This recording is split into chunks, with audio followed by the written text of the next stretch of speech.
apapun yang kita cita-citakan, apapun yang kita ingin capai, maka kalau Allah tidak izinkan itu hanya sebuah angan-angan yang kosong.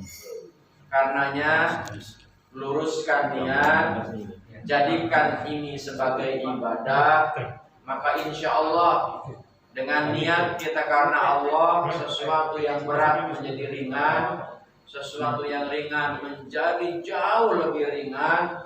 Kenapa? Karena Allah yang mengatur semuanya. Kalau kita menyerahkan semuanya kepada Allah, maka niscaya tidak ada satupun yang tidak terselesaikan. Setuju gak? Setuju. Memang harus setuju. Kalau nggak setuju, nggak ada lagi. Hanya Allah satu-satunya. Dan insya Allah, Bismillah, saya ingin mensedekahkan ilmu setiap bulan 1 kali di minggu ketiga hari ke-1. Ini wasilah corona. Kenapa? Karena biasanya kalau nggak corona, saya udah melalang buana kemana-mana. Bukan saja Indonesia, tapi ke luar negeri. Bukan saya juga nganggur, enggak. Karena walaupun nggak kemana-mana, tiap hari webinar online sekarang eranya. Kenapa? Karena hari demi hari sampai saat ini tidak ada titik-titik terang bahwa corona akan berakhir. Betul kan? Semakin hari semakin membuat kita mencekam. Bahkan daerah sini aja katanya ada yang sekeluarga lagi koma. Betul ya? Bahkan hari Minggu yang lalu kakak saya pun meninggal dunia, konon katanya karena corona.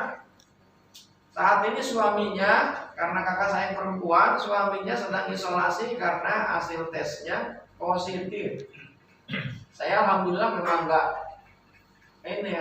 tidak bersentuhan, sudah lama juga. Jadi kemarin waktu meninggal pun saya menyaksikan dari jarak 400 meter di pemakaman Bambu Apus. Rumah sakit pun online nengoknya. Walaupun sekarang rumah sakit itu banyak yang abai. Saya nggak ngerti ini karena live juga ini. Rumah sakit itu apa disengaja atau memang karena masyarakatnya yang sudah memang abai.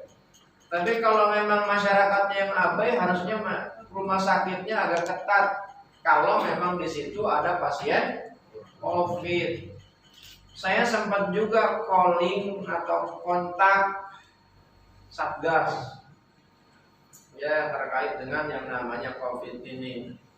Dia bilang begini, suka atau tidak suka, terima atau tidak, pada saatnya nanti kita ini pasti akan kena semua yang namanya virus. Dua pilihan, satu, kita ini kena virus tetap sehat karena tubuhnya bagus imunitasnya. Yang kedua, kita kena virus, sakit, masuk rumah sakit, sehat. Yang selanjutnya kita kena sakit, lewat. Ya, sudah. Itu namanya dalam ilmu kesehatan disebut dengan herd immunity namanya. Herd immunity itu apa? Ya namanya herd itu kan ganas, ya. Keras. Imunitas itu kan ada imunitas, kekebalan tubuh.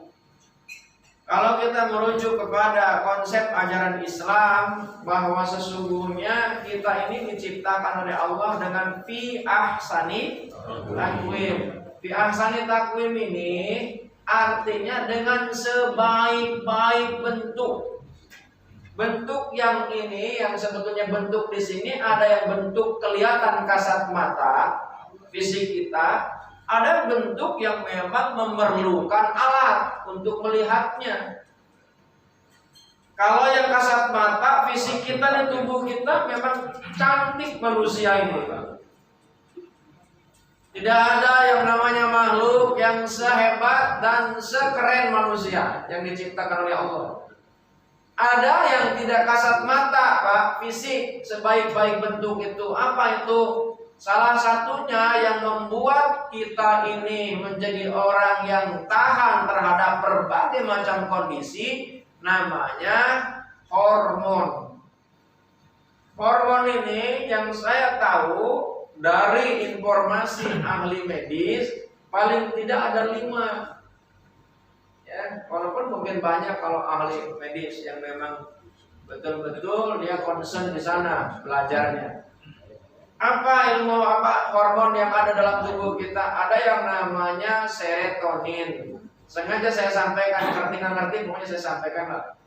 Ya, ada yang namanya oksitosin, ada yang namanya dopamin, ada yang namanya serotonin, ya.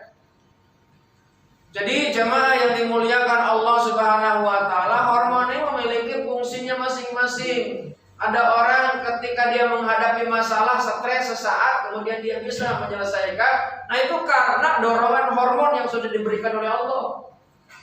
Ada ketika kena virus, karena hormonnya kuat, imunitasnya bagus, sehingga virusnya kalah. Gimana caranya supaya itu bisa menjadi betul-betul stabil? Allah sudah memberikan bimbingan tuh, makanya Islam itu paling lengkap. Satu, pikiran dan perasaan kita harus dibuat stabil. Yang kedua, selain pikiran dan perasaan kita dibuat stabil, maka konsumsi yang kita makan pun harus seimbang. Pikiran dan perasaan supaya stabil, gimana caranya? Lihat Al-Quran surat Ar-Ra'd ayat 28. Ya, yang bawa handphone boleh dibuka. Surat Ar-Ra'd ayat 28 itu apa? Itu untuk menstabilkan pikiran dan perasaan. Dengan cara apa? Alladzina amanu wa tatma'innu qulubuhum. Orang-orang yang beriman. Nah, iman itu perpaduan antara logika dan perasaan. Ya. Karena yang namanya iman itu isinya ada keyakinan. Yakin itu ada yang namanya puncak keyakinan disebut dengan hakul yakin. Sebelum hakul yakin itu ada namanya ainul yakin. Setelah ainul yakin ada yang namanya ilmul yakin. Baru kemudian hakul yakin. Nah, ketika perpaduan antara keyakinan itu, maka lahirlah yang disebut dengan iman. Dan iman itu sangat menyeluruh.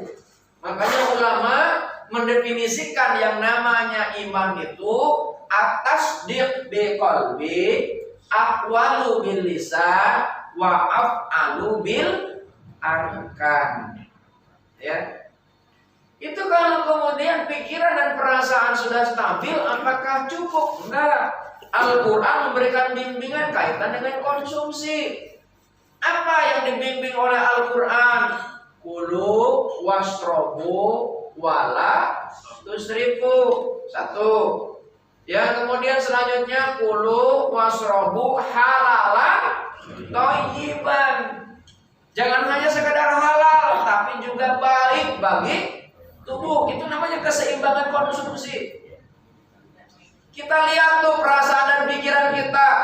Kalau perasaan kita memang sudah sepuh, hati-hati itu makanan itu dijaga.